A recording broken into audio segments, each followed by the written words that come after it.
administration itself acknowledges that the cost of turkeys has gone up 40% since last November. Grocery costs are through the roof, housing costs out of control, electricity bills through the roof, and the Trump administration and Republicans here in Congress continue to refuse to extend the Affordable Care Act tax credits. That means that tens of millions of Americans are about to experience dramatically increased premiums, copays, and deductibles. In some cases, health insurance costs are going to go up $1,000 or $2,000 per month. We have a cost of living crisis in the United States of America, and Donald Trump and Republicans haven't done a damn thing about it. In fact, costs aren't going down, costs are going up all throughout America. And the Trump tariffs are costing everyday Americans thousands of dollars in additional expense per year. Now, House Republicans were on vacation for 7+ weeks, a taxpayer-funded vacation, until they were forced to crawl back into town. We have a week of legislative session that began on Monday and will last until Friday. And House Republicans haven't brought a single bill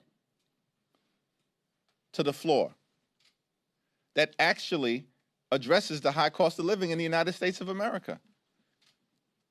It's perplexing. What is wrong with these people? What did they not get from their shellacking 2 weeks ago all across America, up and down the ballot, in state after state after state, where the American people have made clear we don't support Republican extremism. Republicans have done nothing to make our life better. And we're thankful for Democrats for continuing to lean in to driving down the high cost of living. And now we're in the midst of this healthcare affordability fight. And Donald Trump's response to it is, let's repeal the Affordable Care Act. No credible plan to make healthcare more affordable for the American people. Donald Trump's plan, adopted by House Republicans, is let's repeal the Affordable Care Act, and we're going to continue to refuse to extend tax credits that make healthcare more affordable for working class Americans, middle class Americans, and everyday Americans. House Democrats are going to continue to stand on the side of the American people. Our fight will be to continue to lower the high cost of living, to address the Republican healthcare crisis, fix our broken healthcare system, extend the Affordable Care Act tax credits, and actually do things that are designed to make life more affordable for the American people. Questions? Manu? During the very high-profile Michael Cohen hearing, Stacey Plaskett was in direct communication with Jeffrey Epstein, and this was after he pleaded guilty to sex crimes. This is after the Miami Herald investigation into all these heinous acts. So why, as a Democratic leader, why are you okay with that?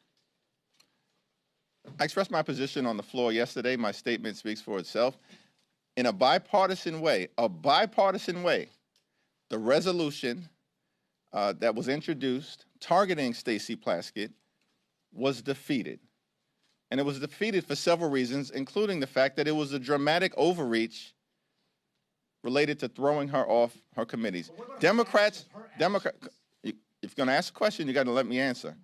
Democrats and Republicans defeated the censure. Stacey Plaskett has made clear her position as it relates to Jeffrey Epstein repeatedly, and her words speak for itself. She said, quick, I'm next. Thanks. I'm next. Thank you, Leader. Now, following up on that, should Plaskett be sent to ethics, and should there be an ethics investigation? There was a vote on that yesterday. My vote speaks for itself. Republicans decided not to go down that road. Thanks. Have you met with MBS yet? And if so, what was discussed? And if not yet, will you be? I was part of the bipartisan meeting hosted by the Speaker this morning. I asked the Crown Prince about his views relative to a just and lasting peace between Israel and the Palestinian people, and his views as it relates to the importance of a two-state solution. The Crown Prince reiterated his view that a one-state solution in Israel is impractical, and that the best path forward, of course, involving the reconstruction of Gaza, is to eventually find a robust path toward a safe and secure Israel, living side by side in peace and prosperity with a Palestinian state. I support that position. I think we'll continue to stand by the special relationship between our two countries. It's incredibly important. But as we move forward to find a path toward a just and lasting peace, ultimately, it has to involve a safe and secure Israel, living side by side in peace and prosperity with a Palestinian state, where the Palestinian people can realize their aspirations for dignity and self-determination. Crown Prince reiterated what he has said publicly, his commitment toward finding that path forward. Was Jamal Khashoggi mentioned at all in his murder? It wasn't mentioned in the conversations that I was a part of throughout the meeting. Leader Jeffries. Okay. Leader Schumer told reporters yesterday that he consented to adding the Senate phone records provision that the House will vote on tonight to repeal. He said that he wants to make sure that at least Democratic senators were protected from Bondi and others who might go after them later on. Were you previously aware of Schumer's consent, and what's your reaction to it given your opposition to the provision? No, and I haven't had the conversation with Leader Schumer. What I can tell you is that during the Rules Committee that House Republicans had last week, they expressed their outrage. Republicans expressed their outrage at this Republican senatorial slush fund that was put into the spending agreement that they all voted for, notwithstanding the outrage that 8 Republican senators have basically built into law a slush fund that will give those senators millions of taxpayer dollars. That's special treatment for United States senators in the Republican Party, part of the bill that they all voted for last week. Now, later on today, we're going to be voting on legislation to remove that Senate slush fund that benefits 8 Republican senators. But apparently there's no agreement between Speaker Johnson and Leader Thune that the Senate Republicans will take up that provision, which reinforces the point that everything that House Republicans do is for show. It's not serious. It's not designed to get an end result. And that's why Republicans are suffering all across the country, why the American people, the overwhelming majority of the American people, know that the country is moving in the wrong direction, that the economy is broken, that the Republican control of the House, the Senate, and the presidency has been a disaster for the American people, because everything House Republicans do is for show. They can't even get a commitment from Senate Republicans to take up legislation to remove this multi-million-dollar taxpayer-funded slush fund to benefit corrupt Republicans in the Senate. It's time for the House to start to actually do things that matter for the American people in the middle of a cost of living crisis that's devastating hardworking American taxpayers all across the country. But Republicans throughout this week have shown zero interest in making life better for everyday Americans. They continue to be all about the wealthy, the well-off, and their well-connected GOP donors. Thanks. Back. Yep. Thank you. On the Affordable Care Act, Democrats are, obviously you said you want an extension of the tax credits. The president says he won't sign that. Senate and House Republicans are talking about various other alternatives. Is there a potential potential for compromise here? And if so, where does that originate from? Because it seems like the parties are talking past each other. We're in the middle of open enrollment right now. So tens of millions of people all throughout the country realize that their health insurance premiums are skyrocketing because of the Republican refusal to extend the Affordable Care Act tax credits. And during the Trump Republican shutdown, we repeatedly indicated that we want to work together in good faith with the other side of the aisle to address the Republican health care crisis. And Leader Schumer even offered a very reasonable proposal, which is a one-year extension of the Affordable Care Act tax credits and then a bipartisan commission to discuss fixing our broken health care system moving forward that Republicans continue to devastate. And Republicans refuse to take yes for an answer. And so at this moment in time, the House Democratic position is very clear, very simple, very easy, very straightforward. A 3-year extension of the Affordable Care Act tax credits before they expire on December 31st of this year. If Republicans refuse to act, the American people will understand why their health insurance premiums are through the roof and why tens of millions of Americans will no longer be able to go see a doctor when they need one. Leader Jeffries.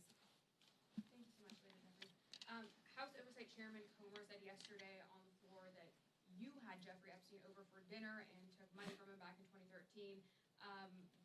This was after he was on the sex offender list. Any comment on that? And will you be holding members accountable regardless of party affiliation if there were any misdeeds related to the Epstein? Was that a serious question or a serious statement from malignant clown James Comer, that I had Jeffrey Epstein over for dinner, that I accepted money from Jeffrey Epstein? What's extraordinary to me about the clown show on the other side of the aisle is that they lie with impunity on things that are objectively verifiable. And why do they do that? It's because for months, Republicans have been burying the Jeffrey Epstein files. Not Democrats. Our view continues to be the same. We want to make sure that what the survivors have asked for, which is full and complete transparency in order to bring about accountability, actually happens. And Congress decisively and in a bipartisan way acted yesterday with respect to the release of the Jeffrey Epstein files. That's a victory for the survivors and a victory for the American people. And Donald Trump needs to sign that bill into law expeditiously. Thanks. Some Republicans have implied that there's been a backdoor deal made for those Republican votes yesterday on the Plaskett censure in return for not bringing up a Corey Mills censure. Do you have any response to that? And was there a backdoor deal made? What Republicans have suggested that?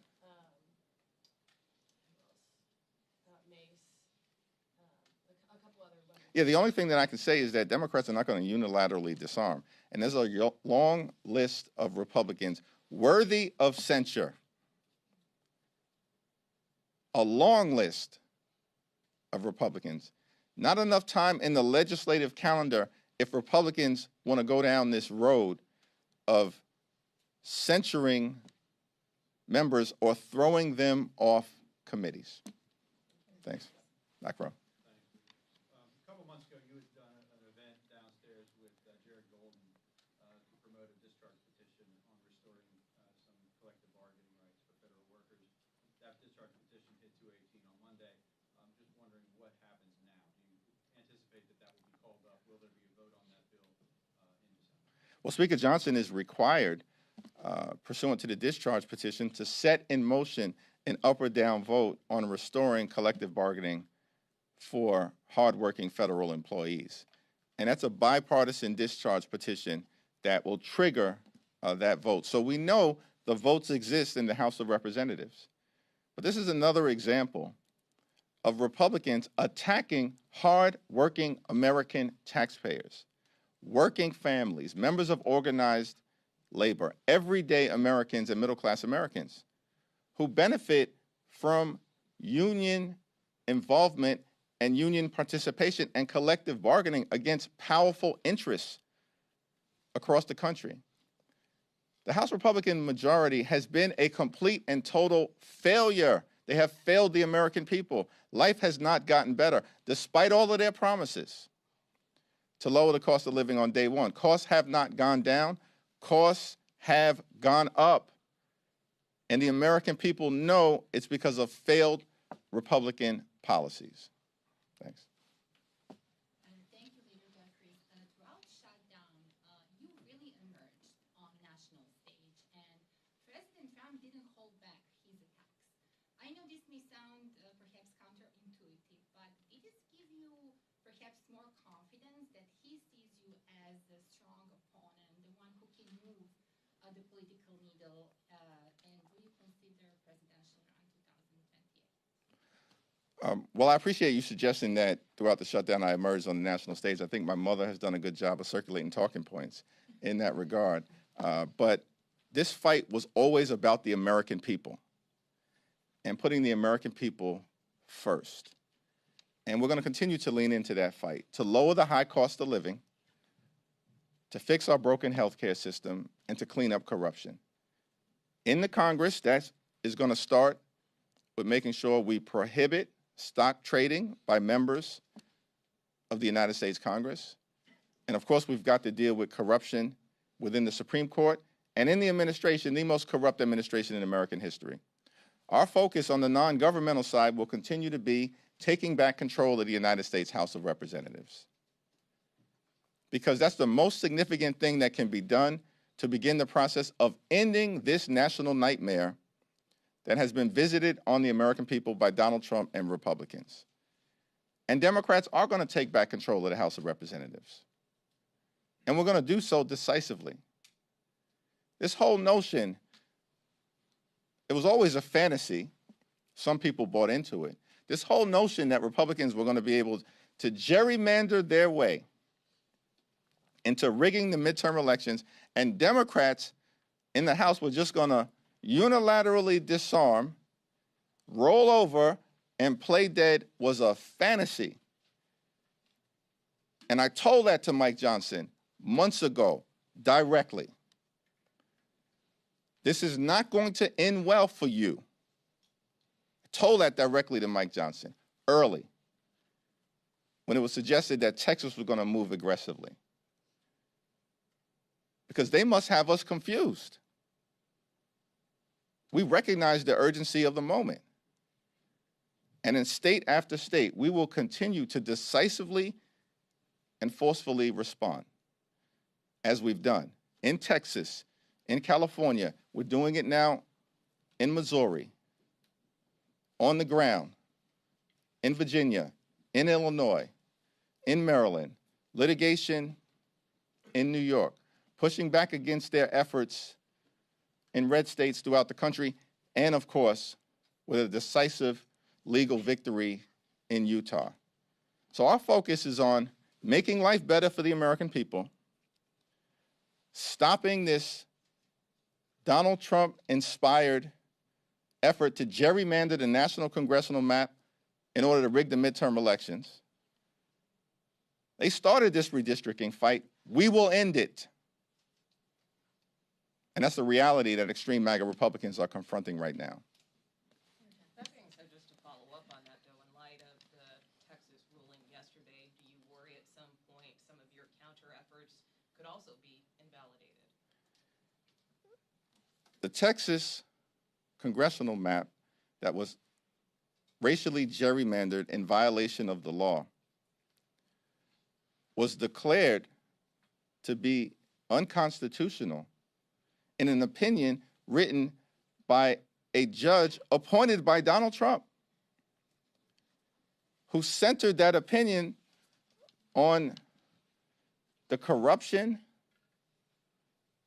and the incompetence and the clear racial motivation of the Department of Injustice. That's the reality. of that decision in Texas, it was clear as day that Donald Trump and Republicans violated the 14th and the 15th Amendments of the United States Constitution. And then they jammed that gerrymandered map down the throats of the people of the great state of Texas in the dead of night. In California, it was a democratic process that ultimately was presented to the voters in the form of Proposition 50. And I'm thankful for the leadership of Governor Newsom. The congressional delegation in California did a tremendous job with respect to the leadership that we saw from everyone. Nancy Pelosi, Pete Aguilar, Zoe Lofgren, incredible job, but everyone in the delegation, and of course working with our partners in the state legislature, they intentionally leaned into a democratic process that also ensured there was strict compliance with both the Voting Rights Act as well as the 14th and 15th Amendment to the United States Constitution. Very different process. And so the litigation that has been filed, or at least threatened, by the Department of Justice against the California map is frivolous. And by the way, these people at the Department of Justice are both corrupt and incompetent. So much so that they detonated their own gerrymandering efforts in Texas. And because Texas has fallen, these people are now in full panic mode because they've set in motion a process that is not going to work out well for them in the end. Thanks.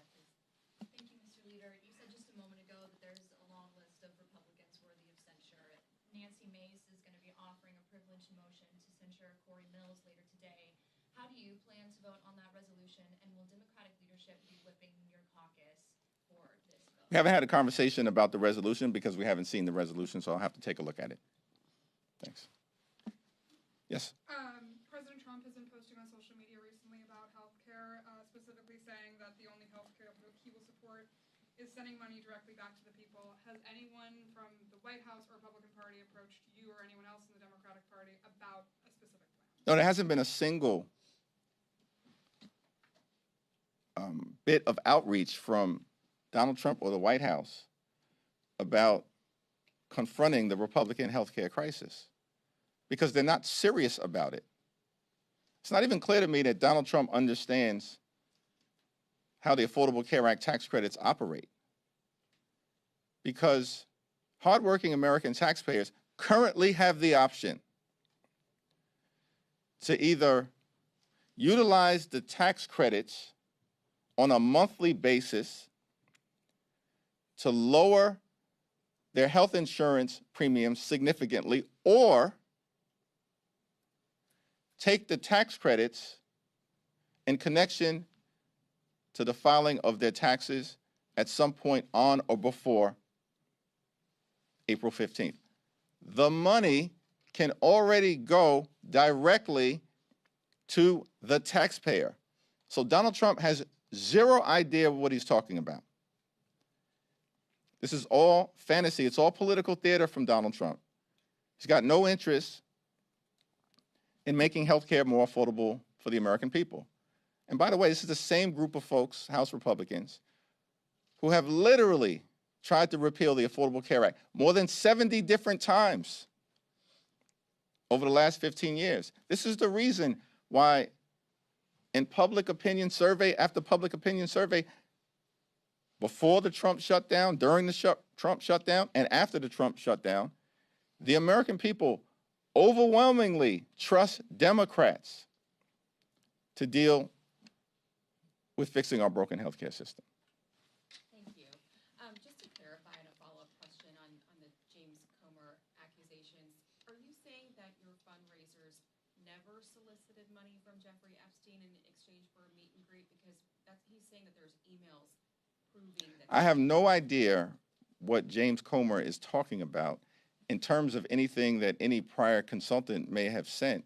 I had no idea about that either, but James Comer apparently made the representation on the floor of the House that I sat down with Jeffrey Epstein, had dinner with Jeffrey Epstein, have contributions from Jeffrey Epstein. He's a stone cold liar, and James Comer knows it. This is all part of an effort to try to deflect from their failures as a House majority to deal with the issues of importance to everyday Americans, and of course, to the fact that Republicans have been running a pedophile protection program for the last several months until the survivors, partnering with a handful of courageous Republicans led by Representative Massey, partnering with Representative Connor and House Democrats, forced Donald Trump, forced Mike Johnson, and forced the Republicans to capitulate so that the American people could have the transparency